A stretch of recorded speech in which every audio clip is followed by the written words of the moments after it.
স্বামীর সংসার ছেড়ে যদি কোনো স্ত্রী চলে যায় তাহলে তার জেল হবে 7 বৎসরের। এখন বিষয়টা হচ্ছে, যদি কোনো স্ত্রীলোক তার স্বামী থাকা অবস্থায় সে যদি তার স্বামীর অনুমতি ছাড়া অন্য কোনো পুরুষের হাত ধরে পালিয়ে যায় তাহলে তার জেল হবে 7 বৎসর। মামলা হবে পেনাল কোড 494 দ্বারা।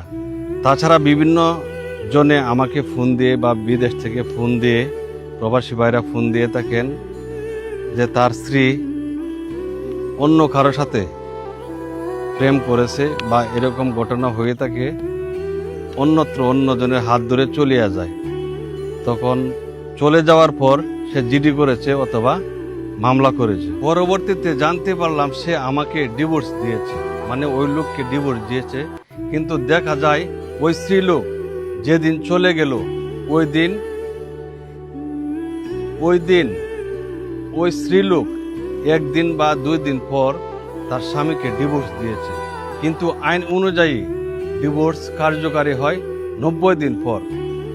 আপনার স্ত্রী আপনাকে না জানিয়ে চলে যাচ্ছে, পরবর্তীতে আপনাকে তালাক দিচ্ছে, তাহলে 7 বৎসরের জেল হবে। এই তালাক কিন্তু বৈধ হবে না।